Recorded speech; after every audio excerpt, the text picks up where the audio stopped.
मित्रों नमस्कार। साथियों, मित्रों, दोस्तों, आप सभी को good morning, good afternoon, good evening, सब कुछ। साथियों, आज मैं आपके लिए एक नया अध्याय शुरू कर रहा हूं और ये वन लाइनर है। और ये 6 से लेकर के 12 तक जो एसएसटी है, जो भी बिहार बोर्ड की तैयारी कर रहा है, 6 से लेकर के 12 तक एसएसटी जो आती है, और ये एनसीईआरटी की बुक है, एससीईआरटी की बुक है साथियों। इससे बाहर आपका एसएसटी का पेपर नहीं जाएगा, ये दावा करता हूं मैं आपको। साथियों, ये इतने बढ़िया प्रश्न हैं। अगर आपने इन प्रश्नों को कर लिया तो जबरदस्त आपकी तैयारी हो जाएगी साथियों। अभी मैं यहाँ पर सामाजिक विज्ञान का क्लास 6 की बुक शुरू कर रहा हूँ। और आप देख रहे होंगे मित्रों, इसमें इस बुक के अंदर कि ये स्टार्टिंग का फ्रंट पेज आप भी अपनी बुक में मिला लीजिएगा। हमारा ब्रह्मांड, सौर परिवार, अंतरिक्ष खोज, ग्लोब, मानचित्र, महाद्वीप, महासागर, पर्यावरण, प्रदेश। इसके बाद में सेकंड भाग आता है सामाजिक और राजनीतिक जीवन, हमारा सामाजिक परिवेश, विविधता में एकता, हमारे बाजार, सहकारिता, उपभोक्ता सशक्तिकरण। इसके बाद में सरकार और लोकतंत्र, बाल अधिकार, बाल संरक्षण, स्थानीय प्रशासन, ग्रामीण और शहरी, जिला प्रशासन, न्याय और व्यवस्था। इसके बाद में इतिहास वाला भाग आता है हमारा अतीत, वैदिक सभ्यता और संस्कृति, महाजनपद, मौर्य और गुप्तकालीन भारत, प्राचीन भारत की अर्थव्यवस्था, हमारी सांस्कृतिक विरासत। साथियों, ये क्लास 6 की बुक है और आप लोगों के लिए इतनी बढ़िया बुक है। सामाजिक विज्ञान की जो एनसीईआरटी की बुक चलती है वही बुक है। और इस बुक का एक एक पॉइंट, एक एक चीज मैंने निचोड़ करके निकाल लिया है। और ये जो पीडीएफ है, मुझे गोविंद सर की पीडीएफ है, वैसे तो मैं आपको बता दूं, लेकिन इस पीडीएफ को मैं आप लोगों को करवा रहा हूं। और जबरदस्त पीडीएफ है साथियों, देखिएगा एक एक चीज आप लोगों की क्लियर हो जाएगी। वन लाइनर प्रश्न है, हमारा ब्रह्मांड हम शुरू करते हैं यहाँ पर। आसमान में दिखाई देने वाले तारों के विभिन्न समूह को क्या कहा जाता है? तो सबको पता है, उसमें दिया हुआ है तारामंडल या नक्षत्र कहा जाता है साथियों। सेकंड प्रश्न है, भारत में आसमान में दिखाई देने वाले 7 तारों के समूह को किस नाम से जाना जाता है? तो सप्तऋषि मंडल के नाम से जाना जाता है मित्रों। अगला प्रश्न आता है तीसरे नंबर का, सप्तऋषि मंडल को फ्रांस में क्या कहा जाता है? तो फ्रांस में क्या कहा जाता है देख लीजिएगा आप। जो 6 क्लास के एनसीईआरटी की बुक है उसमें दिया हुआ है सॉस पेन हेल्थी वाली देगची, ये कहा जाता है, ठीक है, फ्रांस में। अगला प्रश्न है, सप्तऋषि मंडल को ब्रिटेन में क्या कहा जाता है? खेत जुताई वाला हल कहा जाता है साथियों। सप्तऋषि मंडल को यूनान में क्या कहा जाता है? स्मॉल बियर कहा जाता है। क्या कहा जाता है? स्मॉल बियर कहा जाता है, ठीक है। अगला प्रश्न है 6 नंबर का, ध्रुव तारे से किस दिशा का निर्धारण आसानी से किया जा सकता है? उत्तर दिशा का निर्धारण आसानी से किया जा सकता है। पोल स्टार को हिंदू धर्म ग्रंथों में क्या कहा जाता है? ध्रुव तारा कहा जाता है। क्या कहा जाता है? ध्रुव तारा कहा जाता है। आकाश में फैले तारे, उल्का, ग्रह, उपग्रह, धूमकेतु आदि क्या कहलाते हैं? ये कहलाते हैं खगोलीय पिंड। साथियों, अगला प्रश्न है, तारे किन गैसों के मिश्रण से बने हैं? हाइड्रोजन और हीलियम गैसों के मिश्रण से बने हैं। ब्रह्मांड किसका भाग है? अंतरिक्ष का भाग है साथियों। इतनी बढ़िया प्रश्न है साथियों, पूरा निचोड़ है, पूरा निचोड़ है एनसीईआरटी बुक का। सबसे पहले हम लोग 6 क्लास की बुक को शुरू कर रहे हैं, उसके बाद में फिर 7th, फिर 8th, फिर 9th, फिर 10th, इस तरह से 11th 12th सारी पूरी की पूरी एनसीईआरटी की एसएसटी का पूरा मैटर आप लोगों के लिए क्लियर हो जाएगा। जो भी एनसीईआरटी एसएसटी की बुक पढ़ रहा है उसको पढ़ने की जरूरत नहीं है, बस ये पढ़ ले साथियों। अगला प्रश्न है 10वें नंबर का, विभिन्न तारों, उनके अवशेषों, धूल कणों, गैसों का असीमित भंडार क्या कहलाता है? आकाश गंगा कहलाता है। अगला प्रश्न है, तारों के छोटे समूह को क्या कहते हैं? तारामंडल कहते हैं। सूर्य के प्रकाश की गति कितनी है? 3 लाख किमी प्रति सेकंड है साथियों। सूर्य के प्रकाश की गति कितनी है? 3 लाख प्रति सेकंड मानी गई है। अगला प्रश्न है, एक वर्ष में सूर्य का प्रकाश कितनी यात्रा तय करता है? 95 खरब किमी यात्रा तय करता है साथियों। साथियों, ये प्रश्न मैं आपको बता दूं, ये प्रश्न कहां से हैं? ये प्रश्न एनसीईआरटी की बुक 6 क्लास से लिए गए हैं। ब्रह्मांड की उत्पत्ति का सर्वमान्य सिद्धांत कौन सा है? बिग बैंग सिद्धांत है। कौन सा है? Big bang. पृथ्वी किस आकाश गंगा का भाग है? मिल्की वे, एरावत पथ अथवा दुग्ध मेखला का भाग है साथियों। मिल्की वे, एरावत पथ और अथवा दूध मेखला का भाग है। पृथ्वी के सबसे निकटतम तारा कौन सा है? सूर्य है साथियों। सूर्य से पृथ्वी की दूरी कितनी है? लगभग करोड़ किलोमीटर है। सूर्य से पृथ्वी की दूरी कितनी है? लगभग 15 करोड़ किलोमीटर मानी गई है। धूमकेतु या पुच्छल तारे का सिर सदैव होता है सूर्य की तरफ होता है, याद रख लीजिएगा, आपकी 6 क्लास की बुक में ही दिया गया है। पृथ्वी के निकट से गुजरने वाला जो चर्चित धूमकेतु कौन सा है? हेली है। अंतिम बार हेली को कब देखा गया था? 1986 में। अगली बार हेली धूमकेतु कब दिखाई देगा? 2062 में। हेली धूमकेतु कितने वर्षों बाद दिखाई देता है? 76 वर्ष बाद दिखाई देता है साथियों। अगला प्रश्न आता है 24 नंबर का, ग्रह का चक्कर लगाने वाला पिंड कहलाता है, उपग्रह कहलाता है साथियों। तारे चमकते हैं स्वयं के प्रकाश से चमकते हैं साथियों। तारे कैसे चमकते हैं? स्वयं के प्रकाश से। ये हमारे इसमें दिया हुआ है 6 क्लास की बुक में। और 6 क्लास की बुक का हम लोग यहाँ पर कौन सा चैप्टर पढ़ रहे हैं? हमारा ब्रह्मांड। देखिएगा, ये पहला चैप्टर है हमारा ब्रह्मांड साथियों। हमारे ब्रह्मांड से जितने भी क्वेश्चन बनते हैं वो पूरे के पूरे प्रश्न हम लोगों ने यहाँ पर कर लिए। अब देखिएगा अगला प्रश्न, अगला चैप्टर कौन सा आता है यहाँ पर? सौर परिवार का। अगला चैप्टर कौन सा आता है 6 क्लास के एनसीईआरटी की बुक में? सौर परिवार का आता है। तो यहाँ पर हम लोग सौर परिवार से जितने भी जो सौर परिवार का चैप्टर है उससे कितने प्रश्न बनते हैं साथियों, ये देख लीजिएगा। यहाँ पर सौर परिवार से जितने भी प्रश्न बनेंगे वो पूरी के पूरी हम लोग यहाँ पर कर लेंगे। ये रहा सौर परिवार का आपका चैप्टर। कौन सा चैप्टर है? सौर परिवार का, 2 नंबर का, 6 क्लास की एनसीईआरटी का सौर परिवार। देखिएगा पहला प्रश्न है सौर परिवार।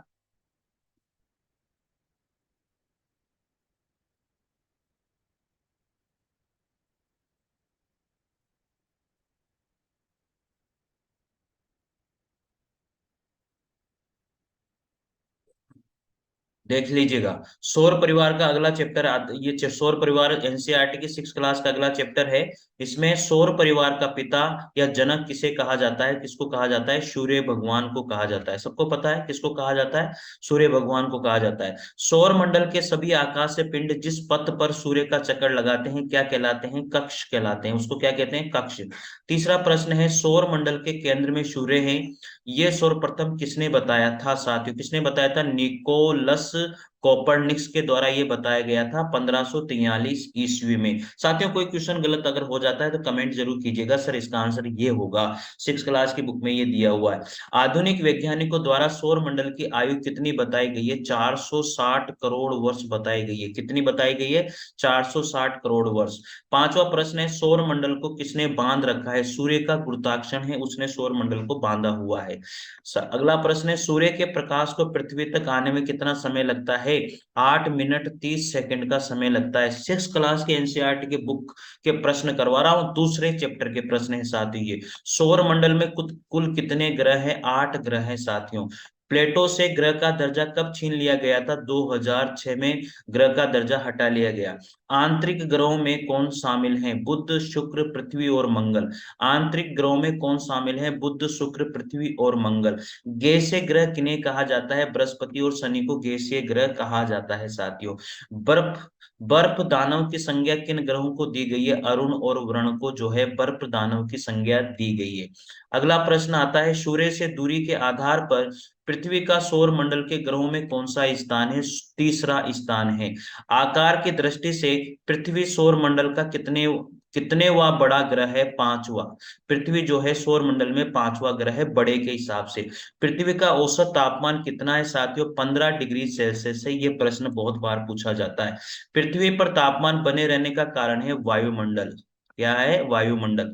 पृथ्वी के कितने परिमंडल है? 4 परिमंडल है साथियों। पृथ्वी के कितने भाग पर जल है? 71% भाग पर जल है। पृथ्वी का जो उपग्रह है वो कौन सा है? चंद्रमा पृथ्वी का उपग्रह है साथियों। चलिए अगला प्रश्न बात करेंगे यहाँ पर। 19 नंबर का प्रश्न है पृथ्वी के समान सघन वातावरण की खोज कहाँ की गई है? टाइटन में की गई है का साथियों। पृथ्वी के समान सघन वातावरण की खोज कहाँ की गई? टाइटन में की गई है। टाइटन किसका उपग्रह है? शनि का उपग्रह है साथियों। चंद्रमा की तुलना से पृथ्वी कितनी बड़ी है? 81 गुना बड़ी है। कितनी कितनी बड़ी है? चंद्रमा से 81 गुना बड़ी है। चंद्रमा को अपने अक्ष पर घूमने में कितना समय लगता है साथियों? लगभग 29 दिन लगते हैं। कितने दिन लगते हैं? लगभग 29 दिन। चंद्रमा को अपने अक्ष पर घूमने में कितने दिन लगते हैं? लगभग 29 दिन लगते हैं। चंद्रमा को पृथ्वी के चारों तरफ चक्कर लगाने में कितना समय लगता है? लगभग 27 दिन लगते हैं साथियों। अपने अक्ष पर घूमने में 29 दिन लगते हैं और पृथ्वी के चारों तरफ चक्कर लगाने के लिए इनको लगभग 27 दिन लगते हैं साथियों। 24 नंबर का प्रश्न है, मंगल और बृहस्पति के बीच की पट्टी क्या कहलाती है? क्षुद्र ग्रह कहलाती है। या मेरे मित्रों, ये जबरदस्त प्रश्न है। क्षुद्र ग्रह, जो क्षुद्र ग्रह है वो किनके बीच है? मंगल और बृहस्पति के बीच में। मंगल ग्रह और बृहस्पति के बीच में क्षुद्र ग्रह माने गए हैं और इस पट्टी को क्षुद्र ग्रह कहा जाता है। 6 क्लास की बुक में सेकंड चैप्टर के कितने तगड़े प्रश्न हैं देख लीजिए। टूटते हुए तारे के रूप में किन्हें जाना जाता है? उल्का पिंड कहते हैं उसको। पखवाड़ा कितने दिनों का होता है? 15 दिनों का। सौर मंडल का सबसे बड़ा ग्रह कौन सा है? बृहस्पति है साथियों। सौर मंडल का सबसे छोटा ग्रह कौन सा है? बुध है। जीवंत ग्रह किसे कहा जाता है? पृथ्वी को जीवंत ग्रह के नाम से, नीला ग्रह के नाम से भी जाना जाता है। पृथ्वी किन दो ग्रहों के बीच स्थित है? शुक्र और मंगल ग्रह के बीच में स्थित है। जो पृथ्वी है वो किन दो ग्रहों के बीच स्थित है? शुक्र और मंगल ग्रह के बीच में स्थित है साथियों। तो अब आप सोचो, एक 6 क्लास की बुक से 2 चैप्टर में ही कितने क्वेश्चन निकल गए। अगला चैप्टर अपने 6 क्लास की एनसीईआरटी की बुक में आता है, मैं आपको यहाँ बता देता हूँ, अंतरिक्ष की खोज।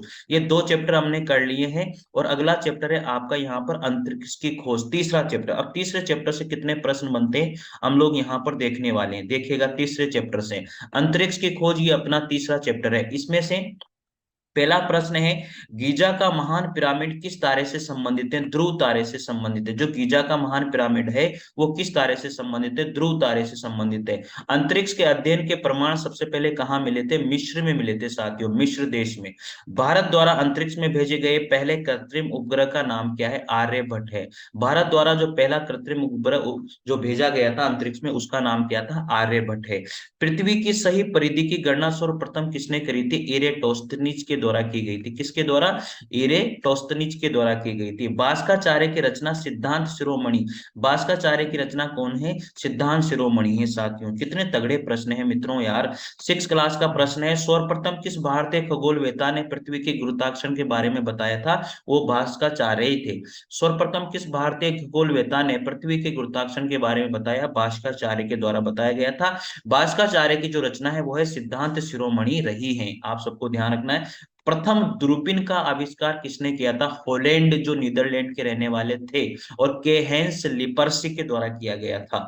याद कर लेना भैया। 8वां प्रश्न है, आकाश से पिंडों को देखने योग्य दूरबीन का आविष्कार किसने किया था? गैलीलियो के द्वारा किया गया था। किसके द्वारा? गैलीलियो के द्वारा किया गया था। ये इटली के रहने वाले थे। 1610 ईस्वी में किया था, मैं आपको बता दूं। इतने तगड़े प्रश्न हैं कि मतलब जो बिहार की जो 6 से 12 तक जो भी एनसीईआरटी एसएसटी का मैटर है ना, वो इससे बाहर नहीं जाएगा। आपको मैं बता रहा हूँ साथियों, अगर अच्छा लगे जरूर शेयर करना और इस पीडीएफ को आपको प्राप्त करना है, टेलीग्राम चैनल से ज्वाइन कर लेना, मजा आ जाएगा। आपको बता रहा हूँ, देश की सबसे बड़ी दूरबीन मास्ट को कहाँ स्थापित किया गया? उदयपुर में फतेह सागर झील के टापू पर स्थापित किया गया था। देश की सबसे बड़ी दूरबीन जो मास्ट है वो कहाँ स्थापित किया गया था? उदयपुर। उदयपुर साथियों राजस्थान में पड़ता है और उदयपुर के अंदर एक फतेह सागर झील है, उसका एक टापू है, उस पर इसको दूरबीन को, मास्ट को स्थापित किया गया था। अगला प्रश्न आता है 10वें नंबर का, सवाई जयसिंह ने सौर वेधशालाओं का निर्माण कहाँ किया था? कहाँ किया था? दिल्ली, जयपुर, बनारस, उज्जैन और मथुरा। साथियों सवाई जयसिंह हुए थे जिन्होंने जयपुर को बसाया। सवाई जयसिंह ने सौर वेधशालाओं का निर्माण कहां कहां पर किया था? प्रश्न आ जाता है। दिल्ली में किया था, एक जयपुर में किया था, राजस्थान में पड़ता है, बनारस में, उज्जैन और मथुरा में। इन 4 जगह पर जो है सवाई जयसिंह ने सौर वेधशालाओं का निर्माण किया था। प्रश्न याद रख लेना, एनसीईआरटी एक एक प्रश्न करवा दूंगा आपको, ये मान के चलिएगा। 11 नंबर का प्रश्न है, सवाई जयसिंह ने किन 3 यंत्रों का निर्माण करवाया था? ये था सम्राट यंत्र, सबसे बड़ा रहा है। एक है जयप्रकाश यंत्र, एक है राम यंत्र। अगला प्रश्न आता है 12वें नंबर का, पृथ्वी के गुरुत्वाकर्षण से बाहर निकलने के लिए जरूरी पलायन वेग कितना होना चाहिए? तगड़ा प्रश्न है मित्रों, तगड़ा। 11.2 किमी प्रति सेकंड का होना चाहिए मित्रों, याद रख लेना। पृथ्वी के गुरुत्वाकर्षण से बाहर निकलने के लिए जरूरी पलायन वेग कितना होना चाहिए? 11.2 किमी प्रति सेकंड होना चाहिए। ये इतना तगड़ा प्रश्न है साथियों, बहुत भयंकर प्रश्न है भैया, पढ़ लेना इनको। एसएसटी से जो तैयारी कर रहा है उसके लिए तो रामबाण साबित होगा, ये मान लेना। लेना। विश्व का पहला कृत्रिम उपग्रह कौन सा है? स्पुतनिक है। कौन सा है? स्पुतनिक 1। तत्कालीन सोवियत संघ ने 1957 में इसने छोड़ा था। अगला प्रश्न है 14 नंबर का, अंतरिक्ष में जाने वाला पहला जीवित प्राणी कौन था? लाइका नामक एक कुतिया थी जो स्पुतनिक 2 से छोड़ी गई थी। ठीक है। 15 नंबर का प्रश्न है, अंतरिक्ष की यात्रा करने वाला पहला व्यक्ति कौन था? यूरी गागरिन था। कौन था? Yuri Gagarin. किसमें गए थे? ओस्ताक 1 1961 में ये गए थे साथियों। अगला प्रश्न पढ़ लीजिएगा।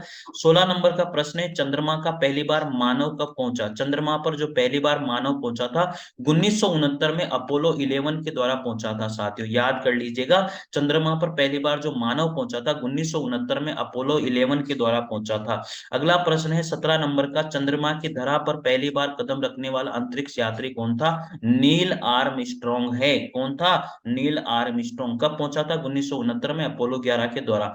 18 नंबर का, अंतरिक्ष यात्रा करने वाला प्रथम भारतीय कौन था? राकेश शर्मा थे। 1984 में गए थे सोयूज T11 नामक यान से। किससे गए थे? सोयूज T11 नामक यान से गए थे राकेश शर्मा 1984 में। अगला प्रश्न आता है, अंतरिक्ष में जाने वाली भारत की पहली महिला कौन थी? कल्पना चावला थी। अंतरिक्ष में सर्वाधिक समय बिताने वाली भारतीय मूल की अमेरिकी महिला कौन है? सुनीता विलियम रही है। इसरो का पूरा नाम भारतीय अंतरिक्ष अनुसंधान संगठन। भारतीय अंतरिक्ष अनुसंधान संगठन। 22 नंबर का प्रश्न है, इसरो का गठन कब और किसके नेतृत्व में हुआ? 1965 में इसरो का गठन हुआ था, डॉक्टर होमी जहांगीर बाबा के नेतृत्व में किया गया था। मित्रों, भारत के अंतरिक्ष कार्यक्रम को गति देने का जो श्रेय है वो जाता है विक्रम साराभाई को जाता है साथियों। किसको? विक्रम साराभाई को जाता है। 24 नंबर का प्रश्न है, प्रथम भारतीय उपग्रह कौन सा है? आर्यभट्ट रहा है। प्रथम भारतीय उपग्रह कौन सा रहा? आर्यभट्ट रहा है साथियों। 25 नंबर का प्रश्न, आर्यभट्ट का प्रक्षेपण कब और कहां से किया गया था? 1975 में पूर्व सोवियत संघ के बेकानूर अंतरिक्ष केंद्र से किया गया था। याद रख लेना, 6 क्लास की बुक के हैं, 6 क्लास की बुक, उसके इतने तगड़े प्रश्न आपको करवा रहा हूं, जान लगा दी इन प्रश्नों में भैया। जो एसएसटी, जहां पर भी एसएसटी आ रही ना, चाहे आरएस हो, आईएएस हो, चाहे बिहार बोर्ड हो, यूपी बोर्ड हो, कहीं पर भी एसएसटी एनसीईआरटी आ रही है, उसका निचोड़ पूरा आप लोगों के सामने है। आर्यभट्ट का प्रक्षेपण कब और कहां किया गया था? 1975 में पूर्व सोवियत संघ के बेकानूर अंतरिक्ष केंद्र से किया गया था। 26 नंबर का प्रश्न है, मंगलयान कब प्रक्षेपित किया गया था? नवंबर 2013 में सबसे पहले आंध्र प्रदेश के श्रीहरिकोटा से अंतरिक्ष में भेजा गया था। नवंबर 2013 में आंध्र प्रदेश के श्रीहरिकोटा से भेजा गया था। चंद्रयान कब प्रक्षेपित किया गया था? अक्टूबर 2008 में। अब तो चंद्रयान 3 भेज दिया था, सक्सेस रहा। भारत के पहले अंतरिक्ष वेधशाला कौन सी है? एस्ट्रोसेट। कौन सी है? एस्ट्रोसेट। अक्टूबर 2015 में स्थापित की गई थी। भारत के पहले अंतरिक्ष वेधशाला एस्ट्रोसेट अक्टूबर 2015 में स्थापित की। 1 मील में कितने किमी होते हैं? 1.6 किमी होते हैं। 1 मील में कितने किमी होते हैं? 1.6 किमी होते हैं। देखो ये आता है अब आपका यहाँ पर 4th नंबर का चैप्टर। कौन सा चैप्टर आता है? 4th नंबर का। ये देख लो, आपकी जो एनसीईआरटी 6 क्लास की बुक है उसका 4th नंबर का चैप्टर ये रहा, ग्लोब। कौन सा चैप्टर है? ग्लोब। ये देखो आप 4th नंबर का चैप्टर हम लोग पढ़ रहे हैं, ये रहा आपका 4th नंबर का चैप्टर। तगड़ा चैप्टर है भैया, पढ़ लो रे मेरे साथियों, मेरे मित्रों।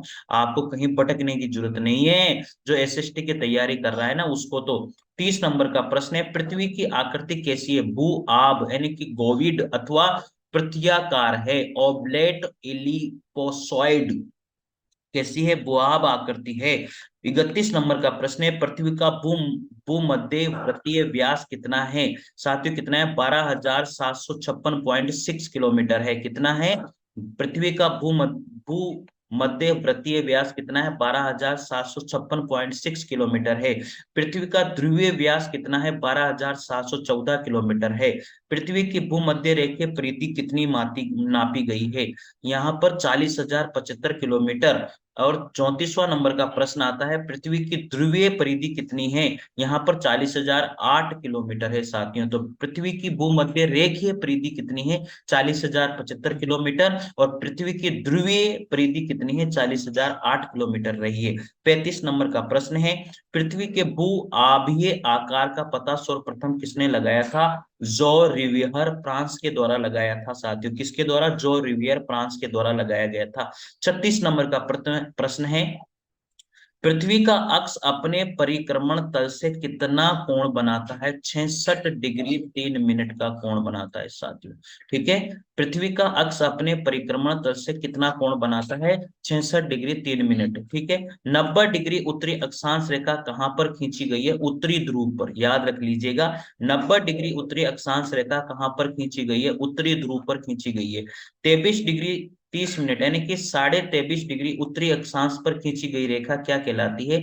कर्क रेखा कहलाती है। याद रख लीजिएगा, 23.5 डिग्री यानी कि 23 डिग्री 30 मिनट उत्तरी अक्षांश पर खींची गई रेखा क्या कहलाती है? कर्क रेखा कहलाती है साथियों। 66 डिग्री 30 मिनट उत्तरी अक्षांश रेखा किसकी निर्माण करती है? 66.5 डिग्री उत्तरी अक्षांश रेखा किसका निर्माण करती है? आकर्टिक वृत्त का निर्माण करती है मित्रों। चलिए अगला प्रश्न पढ़ लेते हैं। 40 नंबर का प्रश्न है, 90 डिग्री दक्षिण अक्षांश रेखा कहां पर विद्यमान है? दक्षिणी ध्रुव पर विद्यमान है। साथियों कमेंट जरूर कीजिए कैसे प्रश्न लगे, एक एक चीज निचोड़ है इसमें। 23.5 डिग्री दक्षिण अक्षांश रेखा क्या कहलाती है? मकर रेखा। उत्तरी अक्षांश रेखा कहलाती है कर्क रेखा और दक्षिण अक्षांश रेखा कहलाती है मकर रेखा। 66.5 डिग्री दक्षिण अक्षांश रेखा क्या कहलाती है? अंटार्कटिक वृत्त। क्या कहलाती है? अंटार्कटिक वृत्त। उत्तरी गोलार्ध में क्या अधिक है? लगभग स्थल अधिक है साथियों।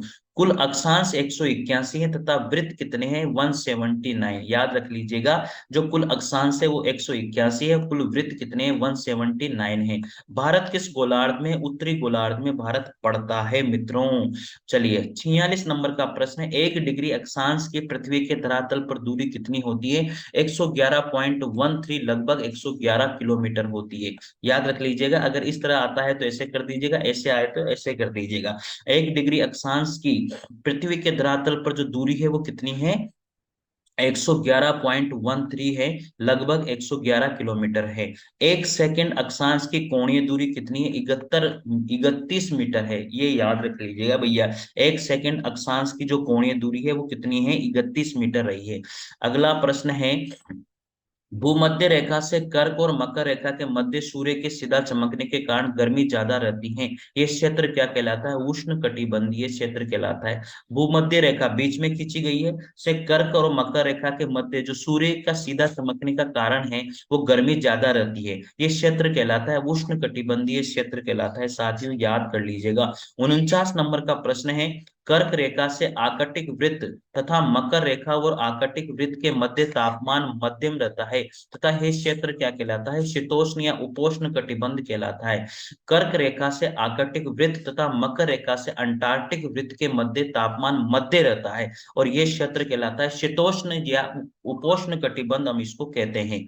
अगला प्रश्न आता है, आकटिक वृत्त या उत्तरी ध्रुव और अंटार्कटिक वृत्त दक्षिण ध्रुव के बीच स्थान अत्यधिक ठंडे रहते हैं, इससे ये क्षेत्र क्या कहलाता है? शीत कटिबंध कहलाता है। याद रह जाएगा। अगला प्रश्न आता है मित्रों, 51 नंबर का प्रश्न है, भूमध्य रेखा से उत्तरी भौगोलिक ध्रुव या दक्षिणी भौगोलिक ध्रुव के मध्य की कुल दूरी 90 डिग्री है। भूमध्य रेखा से उत्तरी भौगोलिक ध्रुव अथा या दक्षिणी भौगोलिक ध्रुव के मध्य की जो कुल दूरी है वो 90 डिग्री है। पृथ्वी की ध्रुवीय परिधि 40,008 किलोमीटर है। इस प्रकार एक गोलार्ध की ध्रुवीय परिधि 20,004 किलोमीटर होती है तथा इसकी आधी अर्थात 0 डिग्री से 90 डिग्री उत्तरी गोलार्ध की दूरी 10,002 किलोमीटर होती है। इस प्रकार 1 डिग्री अक्षांश की पृथ्वी के धरातल पर दूरी 10,002/90, ठीक है, और 111.13 किलोमीटर होती है साथियों। इसको पढ़ लीजिएगा, आप लोग अच्छे से समझ लीजिएगा क्या है मैटर। 52 नंबर का प्रश्न है, 1 डिग्री अक्षांश को 60 मिनट में विभाजित किया जाता है। इस प्रकार 1 सेकंड अक्षांश की कोणीय दूरी पृथ्वी के धरातल की 1.86/60 इजिकल टू 0.031 किलोमीटर अर्थात 31 मीटर होती है। अगला प्रश्न है, देशांतर स्थान का विस्तार बताते हैं, जबकि देशांतर रेखाएं किस लिए उपयोग में लाई जाती हैं? देशांतर जो है स्थान का विस्तार बताते हैं, जबकि देशांतर जो रेखाएं हैं वो किस लिए प्रयोग में लाई जाती है साथियों? जो देशांतर रेखाएं हैं वो समय ज्ञात करने के लिए प्रयोग में लाई जाती है मित्रों। अगला प्रश्न आता है यहाँ पर 54 नंबर का, देशांतर रेखाएं ध्रुवों को मिलाते हुए किस रूप में खींची जाती है? अर्धवृत्ताकार रूप में खींची जाती है। किस रूप में खींची जाती है? अर्धवृत्ताकार रूप में खींची जाती है। 54 नंबर का प्रश्न है, पृथ्वी 24 घंटे में 360 डिग्री घूमती है, पृथ्वी 24 घंटे में 360 डिग्री घूमती है, अर्थात 1 घंटे में 15 डिग्री घूमती है साथियों, याद कर लीजिएगा। अतः हम कह सकते हैं कि 4 मिनट में पृथ्वी कितना घूमती है, तो 1 डिग्री घूमती है। मेरे मित्रों, तगड़ा प्रश्न है भैया, बहुत सारे प्रश्न बनते हैं यहाँ से। 55 नंबर का प्रश्न है, देशांतरों का प्रमुख कार्य क्या होता है? जीएमटी यानी ग्रीनविच, ग्रीनविच मीन टाइम जो रेखा है, जीएमटी की ग्रीनविच मीन टाइम के सापेक्ष स्थानीय मानक समय एलएसटी ज्ञात करना है साथियों। अगला प्रश्न है 56 नंबर का, किसी देश से गुजरने वाली देशांतर रेखा के आधार पर वहां का मानक समय निर्धारित किया जाता है? किसी देश से गुजरने वाली देशांतर रेखा किसके आधार पर? देशांतर रेखा के आधार पर वहां का मानक समय निर्धारित किया जाता है। रूस और अमेरिका में कितने मानक समय है? 9 मानक समय है साथियों। कितने मानक समय है? 9 मानक समय है। अगला प्रश्न है, भारत का मानक समय IST Indian standard time, IST Indian standard time जो 82.5 डिग्री है साथियों। कितना है? 82.5 डिग्री पूर्वी देशांतर पर स्थित है। कितने पर? 82.5 डिग्री पूर्वी देशांतर पर स्थित है। यह उत्तर प्रदेश में प्रयागराज में मिर्जापुर के पास नैनी नामक स्थान से तय किया जाता है। ये बात आपको याद होनी चाहिए। उत्तर प्रदेश में प्रयागराज में मिर्जापुर के पास नैनी नामक स्थान से तय किया जाता है। ये ग्रीनविच से कितना आगे है? 5.5 घंटे, 5.5 घंटे यानी कि 5 घंटे 30 मिनट आगे है मित्रों। चलिए अगला प्रश्न बात करेंगे यहाँ पर 58 नंबर का, अंतरराष्ट्रीय तिथि रेखा प्रशांत महासागर के बेरिंग स्ट्रेट, फिजी, टोंगा आदि द्वीपों पर क्यों मुड़ती है? ताकि वहां दिन तिथि के भ्रम से मुक्त हो सके साथियों, ये बात आपको याद होनी चाहिए। अंतरराष्ट्रीय जो तिथि रेखा है जो प्रशांत महासागर के बेरिंग स्ट्रेट, फिजी, टोंगा आदि द्वीपों पर क्यों मुड़ती है? मुड़ने का कारण है ताकि वहां दिन तथा तिथि के भ्रम से मुक्त हो सके। अगला प्रश्न है, देशांतरों के मध्य का स्थान क्या कहलाता है? ये प्रश्न बहुत तगड़ा है। जो देशांतरों के मध्य का स्थान है उसको गोरे कहते हैं। क्या कहते हैं? गोरे। अक्षांशों के मध्य के स्थान को कटिबंध कहा जाता है। क्या कहा जाता है? कटिबंध कहा जाता है। 61 नंबर का प्रश्न है, 0 डिग्री अक्षांश व 0 डिग्री देशांतर रेखा कहाँ पर मिलती है? अटलांटिक महासागर में। 0 डिग्री अक्षांश और 0 डिग्री देशांतर रेखा कहाँ मिलती है? अटलांटिक महासागर में मिलती है। 162 नंबर का प्रश्न है साथियों, बहुत तगड़े प्रश्न है, एनसीईआरटी का पूरा निचोड़ है ये। 180 डिग्री देशांतर को अंतरराष्ट्रीय तिथि रेखा कब माना गया था? 1884 में एक आयोजित हुई थी सभा वाशिंगटन के अंदर, वहां पर इसको माना गया था। तो 180 डिग्री देशांतर को अंतरराष्ट्रीय तिथि रेखा माना 1884 में वाशिंगटन सभा में माना गया था।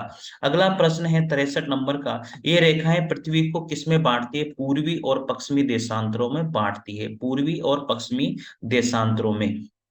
अगला प्रश्न है, ग्रीनविच से गुजरने वाली 180 डिग्री देशांत रेखा क्या कहलाती है? ग्रीनविच से गुजरने वाली 180 डिग्री देशांत रेखा क्या कहलाती है? प्राइम मेरिडियन कहलाती है। क्या कहलाती है? Prime meridian. लंदन के पास ग्रीनविच नामक स्थान पर क्या है? ब्रिटिश रॉयल वेधशाला। क्या है? British royal वेधशाला। लंदन के पास ग्रीनविच नामक स्थान पर क्या है? ब्रिटिश रॉयल वेधशाला है। प्राइम मेरिडियन रेखा पृथ्वी को दो बराबर भागों पूर्वी और पश्चिमी देशांतरों में बांटती हैं। इसे क्या कहते हैं? अंतरराष्ट्रीय तिथि रेखा कहा जाता है। प्राइम मेरिडियन रेखा पृथ्वी को दो बराबर भागों यानी कि पूर्वी और पश्चिमी देशांतरों में बांटती है। इसे क्या कहा जाता है? अंतरराष्ट्रीय तिथि रेखा कहा जाता है मित्रों। चलिए 67 नंबर का प्रश्न है, चूंकि पृथ्वी पश्चिम से पूर्व की तरफ घूमती है, यह बात आपको पता होना चाहिए। पृथ्वी किधर से किधर घूमती है? पश्चिम से पूर्व की ओर घूमती है। देखो पृथ्वी में प आ रहा है तो यहाँ पर पश्चिम में प आ रहा है, इस तरह से याद हो जाएगा, ट्रिक लगा लेना। पृथ्वी पूर्व से पश्चिम की ओर नहीं, पश्चिम से पूर्व की ओर घूमती है साथियों। इसलिए ग्रीनविच से पूर्व के स्थानों का समय ग्रीनविच से आगे होता है और पश्चिम स्थानों का समय ग्रीनविच से पीछे होता है। ये बात बहुत तगड़ी है भैया, ये तगड़ी बात है मित्रों, तगड़ी बात है भैया, याद कर लीजिएगा। चलिए अगला प्रश्न है, याद रख लीजिएगा, पृथ्वी जो है पश्चिम से पूर्व की तरफ घूमती है, इसलिए ग्रीनविच से पूर्व के स्थानों का समय ग्रीनविच से आगे होता है और पश्चिम के स्थानों का समय ग्रीनविच से पीछे होता है, ये बात याद रख लीजिएगा। 68 नंबर का प्रश्न है, दो विपरीत देशांतरों को जोड़ने से एक ध्रुवीय वृत्त बनता है। दो विपरीत देशांतरों से जोड़ने से एक ध्रुवीय वृत्त बनता है, इनकी कुल संख्या कितनी है? 180 है। ध्रुवीय वृत्तों की संख्या कितनी है? 180। 69 नंबर का प्रश्न है, 21 जून को कर्क रेखा पर सूर्य लंबवत चमकता है। मेरे साथियों तगड़े प्रश्न है रे। 21 जून को कर्क रेखा पर सूर्य क्या चमकता है? लंबवत चमकता है, याद कर लो। 21 जून को, हर 21 जून को जो है सूर्य जो है कर्क रेखा पर लंबवत चमकता है, जिससे कर्क रेखा पर दिन जो है ना वो सबसे बड़ा होता है और रात जो है सबसे छोटी होती है। ये अवस्था क्या कहलाती है? इस अवस्था को कहते हैं ग्रीष्म अयनान। क्या कहते हैं? ग्रीष्म अयनांत कहते हैं। अगला प्रश्न आता है 70 नंबर का प्रश्न है, 22 दिसंबर को मकर रेखा पर सूर्य लंबवत चमकता है। 22 दिसंबर पर मकर रेखा पर सूर्य लंबवत चमकता है, जिससे कर्क रेखा पर रात जो है सबसे बड़ी होती है और दिन जो है सबसे छोटे होते हैं। यह अवस्था कहलाती है शीत अयनांत कहलाती है। क्या कहलाती है? शीत अयनांत। तो ये बात भी याद हो जाएगी। 21 जून को कर्क रेखा पर सूर्य लंबवत चमकता है, इसलिए कर्क रेखा पर दिन सबसे बड़ा होता है और रात सबसे छोटी होती है। 22 दिसंबर को मकर रेखा पर सूर्य लंबवत चमकता है, इसलिए कर्क रेखा पर रात जो है सबसे बड़ी होती है और दिन जो है सबसे छोटा होता है। और इन अवस्थाओं को क्या क्या कहा जाता है, यह बात भी आपको याद होनी चाहिए। 71 नंबर का प्रश्न है, 21 मार्च और 23 सितंबर को, क्या है? 21 मार्च और 23 सितंबर को सूर्य जो है विषुवत रेखा पर सीधा चमकता है। याद रख लीजिएगा, विषुवत रेखा जो बीच में खींची गई है, 21 मार्च और 23 सितंबर, याद रख लीजिएगा, 21 मार्च और 23 सितंबर को सूर्य जो है विषुवत रेखा पर सीधा चमकता है। इससे पूरी धरती पर दिन व रात बराबर होते हैं। 21 मार्च को बसंत विश्व और 23 सितंबर को क्या कहा जाता है? शरद विश्व। सौर वर्ष सामान्यतः 365 दिन व लीप वर्ष 366 दिन का होता है। प्रत्येक लीप वर्ष में फरवरी 29 दिन की होती है। हिंदी कैलेंडर में चैत्र माह में एक अतिरिक्त दिन जोड़ा जाता है। लीप वर्ष किससे विभाजित होता है? 4 से विभाजित होता है। हो जाएगा यार। चलिए 71 नंबर का प्रश्न है, जब सूर्य पृथ्वी और चंद्रमा एक सरल रेखा में होते हैं, जब सूर्य और पृथ्वी और चंद्रमा एक सरल रेखा में होते हैं तो ऐसी स्थिति में सीजीगी का निर्माण होता है। किसका निर्माण होता है? सीजीगी का निर्माण होता है। जब पृथ्वी सूर्य और चंद्रमा के मध्य आ जाती है तो ऐसी स्थिति में सूर्य की रोशनी चंद्रमा तक नहीं पहुंच पाती है तथा पृथ्वी की छाया चंद्रमा पर गिरती है। इसे चंद्र ग्रहण कहा जाता है। यह हमेशा पूर्णिमा के दिन ही होता है। यह चंद्र ग्रहण ऐसे होता है। 72 नंबर का प्रश्न है, जब चंद्रमा सूर्य तथा पृथ्वी के मध्य आ जाता है तो पृथ्वी के कुछ हिस्से पर सूर्य का प्रकाश नहीं पहुंच पाता। ऐसी स्थिति सूर्य ग्रहण कहलाती है और यह हमेशा जो है अमावस्या को होता है। 73 नंबर का प्रश्न है, पृथ्वी अपने अक्ष पर पश्चिम से पूर्व दिशा में किस गति से घूमती है? 1610 किलोमीटर प्रति घंटे की गति से घूमती है। पृथ्वी अपने अक्ष पर पश्चिम से पूर्व दिशा में किस गति से घूमती है? 1610 किलोमीटर प्रति घंटे की गति से घूमती है। 74 नंबर का प्रश्न है, पृथ्वी किस गति से दिन और रात होते हैं? घूर्णन से। पृथ्वी की किस गति से दिन और रात बनते हैं? घूर्णन गति से बनते हैं। ठीक है। अगला प्रश्न आता है 75 नंबर का प्रश्न है, पृथ्वी सूर्य के चारों तरफ एक अंडाकार गति में चक्कर लगाती है। किस रूप में? अंडाकार गति में चक्कर लगाती है। इसके लिए 365 दिन 5 घंटे 54 मिनट का समय लगता है। पृथ्वी जो है सूर्य के चारों तरफ एक अंडाकार में परिभ्रमण जिसको हम कहते हैं, ये 365 दिन 5 घंटे 54 मिनट में ये गति पूरा चक्कर लगाती है। इसे हम परिक्रमण अथवा वार्षिक गति कहा जाता है। इससे क्या होता है? पृथ्वी पर ऋतु परिवर्तन या वर्ष परिवर्तन होता है। पृथ्वी पर ऋतु परिवर्तन या वर्ष परिवर्तन होता है। 6 क्लास का अगला चैप्टर आता है मानचित्र। साथियों कौन सा चैप्टर आता है? मानचित्र। पढ़ लीजिएगा। पहला प्रश्न है, सर्वप्रथम मानचित्र कहां बनाए गए? मिस्र में बनाए गए। मानचित्रों पर अक्षांश और देशांतर रेखाओं को किसके द्वारा दर्शाया गया था? टॉलमी के द्वारा दर्शाया गया था। किसके द्वारा? टोलमी के द्वारा। नई दुनिया किसे कहते हैं? अमेरिका को नई दुनिया कहा जाता है। अमेरिका की खोज सबसे पहले कोलंबस ने 1492 ईस्वी में करी थी। मित्रों याद कर लो। वास्को डिगामा भारत के किस तट पर पहुंचे थे? 1498 केरल के कालीकट तट पर पहुंचे थे। वास्को डिगामा भारत के किस तट पर पहुंचे? 1498 में केरल के कालीकट तट पर पहुंचे थे। मानचित्र निर्माण में किसका प्रयोग किया जाता है? पैमाने का प्रयोग किया जाता है। दिशा ज्ञात करने के लिए कौन से यंत्र का प्रयोग होता है? कंपास का प्रयोग होता है। किसी छोटे क्षेत्र का बड़े पैमाने पर तैयार रेखाएं क्या कहलाती है? खाका कहलाती है। छोटे क्षेत्रों को बड़ा करके कौन से मानचित्रों में दर्शाया जाता है? कैडस्ट्रल कैडस्ट्रल या भू संपत्ति का दर्शाया जाता है। विभिन्न प्रकार के मानचित्रों का संकलन क्या कहलाता है? एटलस कहलाता है। दिशा सूचक यंत्रों की सुई हमेशा कौन सी दिशा में होती है? उत्तर दिशा में होती है। हो जाएगा याद। अगला प्रश्न है, परंपरागत मान्यता वाले चिन्ह जो मानचित्र में प्रयोग किए जाते हैं क्या कहलाते हैं? रूढ़ चिन्ह कहलाते हैं। क्या कहलाते हैं? रूढ़ चिन्ह कहलाते हैं। अगला चैप्टर आता है 6 क्लास की एनसीईआरटी की बुक का, जो भूगोल उसमें है, उसमें महाद्वीप और महासागर आता है। यहां से बहुत इंपॉर्टेंट प्रश्न बनते हैं, पढ़ लीजिएगा। पहला प्रश्न है, पृथ्वी के कितने प्रतिशत भाग पर महाद्वीप है? 29% भाग पर महाद्वीप है। पृथ्वी के स्थलीय भाग को कितने महाद्वीपों में विभाजित किया गया था? 7 महाद्वीपों में विभाजित। पृथ्वी के कितने प्रतिशत भाग पर महासागर है? 71% पर। पृथ्वी के जलीय भाग को कितने महासागरों में बांटा गया है? 5 महासागरों। तो महाद्वीप कितने हैं? 7, जलीय भाग को 5। ठीक है। अगला प्रश्न आता है, विश्व का सबसे बड़ा महाद्वीप कौन सा है? एशिया महाद्वीप है। महाद्वीप कितने हैं? वो 5 हैं। और महासागर कितने हैं? वो 7 हैं। एशिया पृथ्वी के कितने प्रतिशत भाग पर फैला हुआ है? 30% भाग पर फैला हुआ है।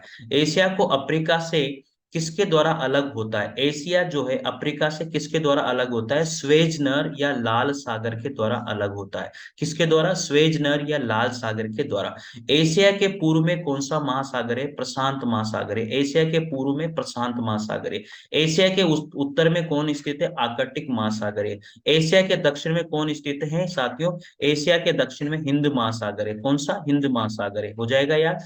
एशिया को यूरोप से अलग कौन करता है? यूराल पर्वत या कैस्पियन पर्वत करता है साथियों। कौन करता है? एशिया को यूरोप से अलग यूराल पर्वत या कैस्पियन सागर करता है। विश्व की सबसे ऊंची चोटी कौन सी है? विश्व की सबसे ऊंची चोटी माउंट एवरेस्ट है, 8,848 मीटर। विश्व का सबसे नीचा स्थान कौन सा है? मृत सागर, जिसको समुद्र तल से 418 मीटर नीचे है। वो कौन सा? समुद्र तल से 418 मीटर नीचे विश्व का सबसे नीचा स्थान माना जाता है, मृत सागर। विश्व की कितने प्रतिशत जनसंख्या एशिया में निवास करती है? 60% जनसंख्या। 30% भाग पर 60% जनसंख्या। विश्व का सबसे बड़ा पठार तिब्बत का पठार है। कौन सा है? तिब्बत का पठार है। एशिया की सबसे लंबी नदी कौन सी है? यांगटी सिक्यांग नदी है। एशिया की सबसे लंबी नदी यांगटी सिक्यांग। किस महाद्वीप के बीच से होकर तीनों प्रमुख अक्षांश रेखाएं गुजरती है? अफ्रीका महाद्वीप ऐसा है जहां से तीनों प्रमुख रेखाएं गुजरती है, कर्क रेखा, मकर रेखा, भूमध्य रेखा। ठीक है। विश्व का सबसे बड़ा मरुस्थल कौन सा है? सहारा का मरुस्थल है, जो अफ्रीका में पड़ता है। विश्व की सबसे लंबी नदी कौन सी है? नील नदी है साथियों। कौन सी नदी है? नील नदी। ठीक है। नामीब और कालाहारी मरुस्थल किस महाद्वीप का भाग है? अफ्रीका महाद्वीप का भाग है। नील नदी का उद्गम किस झील से होता है? विक्टोरिया झील से होता है। जो नील नदी का उद्गम है वो किससे होता है? विक्टोरिया झील से होता है।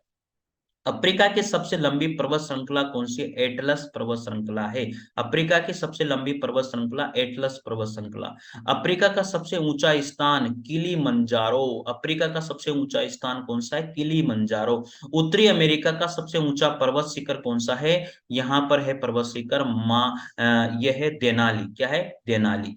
विश्व का सबसे बड़ा तथा गहरा गर्त ग्रांड कैनियन कौन सा है? Grand canyon. विश्व की सबसे बड़ी ताजे पानी की झील सुप्रियर झील है। कौन सी है? सुप्रियर झील। याद हो जाएगा मित्रों। चलेगा। अगला प्रश्न है 28 नंबर का प्रश्न आता है, उत्तरी अमेरिका के महान झील क्षेत्र में कौन सी झीलें शामिल हैं? उत्तरी अमेरिका के महान झील क्षेत्र में कौन सी झीलें शामिल हैं? ईरी, ओंटेरियो और मिशिगन, सुप्रियर और जूरन, ये उत्तरी अमेरिका में पड़ती है। सारी के सारे ये महान झील क्षेत्र में आती है। एरी, ओंटेरियो, मिशिगन, सुप्रियर और जूरन। विश्व की सबसे लंबी पर्वत श्रृंखला कौन सी है? एंडीज पर्वत श्रृंखला है, दक्षिण अमेरिका में पड़ती है। कहां पड़ती है? दक्षिण अमेरिका में। विश्व की सबसे लंबी पर्वत श्रृंखला एंडीज पर्वत श्रृंखला है, दक्षिण अमेरिका में पड़ती है। दक्षिण अमेरिका की सबसे ऊंची चोटी कौन सी है? एकांगुआ। कौन सी? एकांगागुआ। अपुहा क्षेत्र में विश्व की सबसे बड़ी नदी कौन सी है? अमेजन नदी है। कौन सी है? अमेजन नदी। विश्व का सबसे शुष्क मरुस्थल कौन सा है? अटाकामा। कौन सा है? अटाकामा। धरती के फेफड़े किसे कहा जाता है? अमेजन के वन क्षेत्र को धरती के फेफड़े कहा जाता है। मित्रों, क्या तगड़े प्रश्न है यार। अगला प्रश्न है, ब्राजील में पाए जाने वाले कॉफी के बागान क्या कहलाते हैं? फेजेंडा कहलाते हैं। क्या कहलाते हैं? फेजेंडा। अंटार्कटिका की खोज सबसे पहले किसने करी थी? कैप्टन कुक ने 1773 में करी थी। अंटार्कटिका की खोज सबसे पहले किसने करी थी? कैप्टन कुक ने 1773 में। अंटार्कटिका पर पहला कदम किसने रखा? 1821 में जॉन डेविस के द्वारा रखा गया था। देखो 6 क्लास की बुक में कितने प्रश्न बनते हैं, हम लोग इधर उधर भटकते रहते हैं, गलत बात है। आप लोग पढ़िए। एक मतलब मैंने बता दिया ना, 6 से लेकर के 12 तक की पूरी एसएसटी में आपको यहाँ पर कंप्लीट करा दूंगा। अंटार्कटिका पर पहला कदम किसने रखा था? 1821 में जॉन डेविस ने रखा था। सबसे ठंडा महाद्वीप कौन सा है? अंटार्कटिका ही है। अंटार्कटिका पर जाने वाले प्रथम भारतीय कौन थे? डॉक्टर गिरिराज सिंह, सिरोही के रहने वाले थे। अंटार्कटिका पर जाने वाले प्रथम भारतीय डॉक्टर गिरिराज सिंह, सिरोही जो राजस्थान में पड़ता है। 1960 में ये गए थे मित्रों। ठीक है। अगला प्रश्न है, विश्व का दूसरा सबसे छोटा महाद्वीप कौन सा है? यूरोप है। कौन सा है? यूरोप। यूरोप व एशिया का संयुक्त भाग कहलाता है यूरेशिया। क्या कहलाता है? यूरेशिया। यूरोप और एशिया का संयुक्त भाग यूरेशिया कहलाता है। यूरोप की सबसे लंबी नदी कौन सी है? ओल्गा नदी है। यूरोप की सबसे लंबी नदी ओल्गा। विश्व का सबसे छोटा देश कौन सा है? Vatican city. कौन सा है? Vatican city. विश्व का सबसे छोटा महाद्वीप कौन सा है? ऑस्ट्रेलिया विश्व का सबसे छोटा महाद्वीप पड़ता है। ठीक है। ऑस्ट्रेलिया अपने निकटतम द्वीप समूह के मिलने से किस नाम से जाना जाता है? ओसेनिया के नाम से जाना। ऑस्ट्रेलिया अपने निकटवर्ती द्वीप समूह के मिलने से किस नाम से जाना जाता है? ओसेनिया के नाम से जाना जाता है। अगला प्रश्न है, विश्व की सबसे लंबी मूंगा निर्मित दीवार कौन सी है? Great barrier reef. कौन सी है? Great barrier reef. विश्व की सबसे लंबी मूंगा निर्मित दीवार ग्रेट बैरियर रीफ। ठीक है। ऑस्ट्रेलिया की सबसे लंबी पर्वत श्रृंखला कौन सी है? Great dividing range. कौन सी है? Great dividing range. अगला प्रश्न आता है मित्रों, विश्व प्रसिद्ध मेरिनो भेड़ का संबंध कहां से है? वो ऑस्ट्रेलिया से है। विश्व प्रसिद्ध मेरिनो भेड़ का जो संबंध है वो ऑस्ट्रेलिया से ही है साथियों। काल गुरली या कुलगार्डी। काल गुरली या कुलगार्डी क्या है साथियों? ये सोने की खाने हैं। ऑस्ट्रेलिया की प्रमुख नदियां कौन सी है? मर्रे या डार्ली। मर्रे या डार्ली। विश्व का सबसे बड़ा महासागर कौन सा है? प्रशांत महासागर है। प्रशांत महासागर की जो आकृति है वो त्रिभुजाकार है। पृथ्वी का सबसे गहरा गर्त कौन सा है? मेरियाना गर्त, जो 11 किलोमीटर गहरा है साथियों।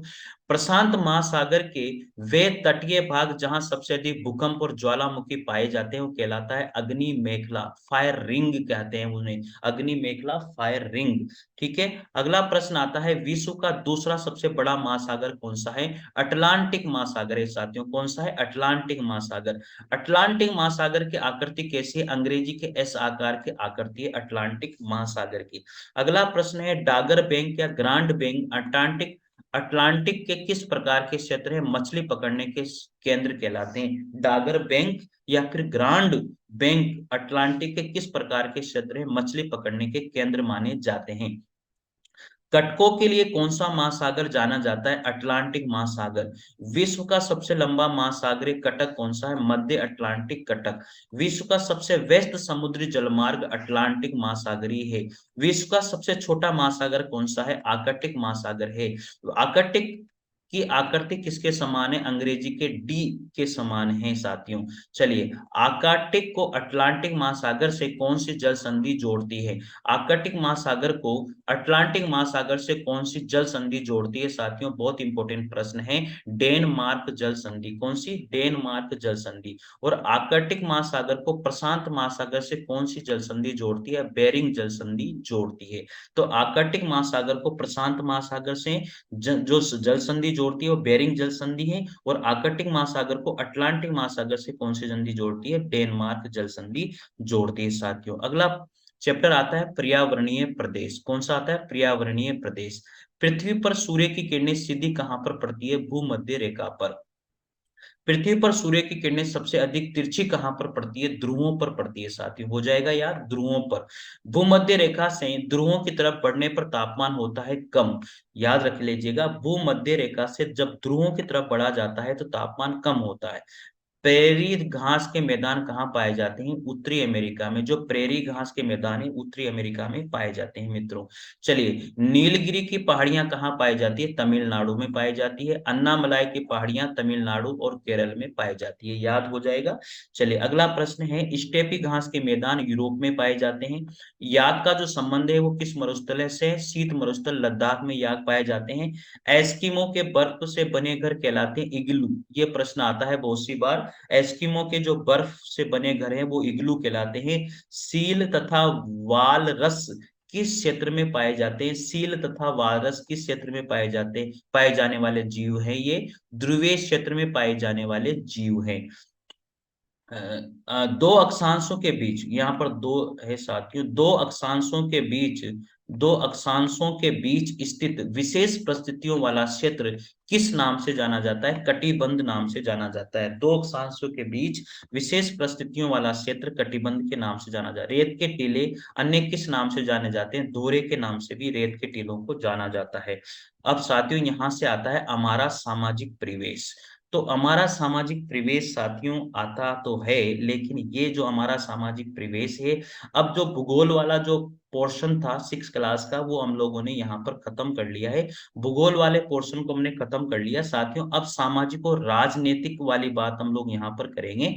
तो ये अगले वीडियो में हम लोग यहाँ से देखेंगे साथियों। भाई, हम लोगों ने जो है हमारा ब्रह्मांड कर लिया, सौर परिवार कर लिया, अंतरिक्ष खोज कर लिया, ग्लोब कर लिया, मानचित्र कर लिया, महाद्वीप महासागर और पर्यावरण प्रदेश हम लोगों ने कर लिया। यानी कि 6 क्लास की जो भूगोल है वो पूरी हमने कंप्लीट यहाँ पर कर ली है। अब बात करेंगे अगले वीडियो में यहाँ पर 6 क्लास की जो एनसीईआरटी की बुक है उसका भाग 2 सामाजिक और राजनीतिक जीवन साथियों। ठीक है, सामाजिक और राजनीतिक जीवन यानी कि पॉलिटिकल की बात हम लोग 6 क्लास के अगले वीडियो में करेंगे साथियों। आपको कैसे लगे प्रश्न जरूर बताइएगा। मजा आ गया साथियों, और निश्चित रूप से अगर अच्छे लगे तो शेयर कीजिएगा। मतलब बिहार बोर्ड के लिए तो जबरदस्त है भैया। ठीक है, एसएसटी की तैयारी आपकी पूरी यहाँ हो जाएगी, निश्चित रहिएगा।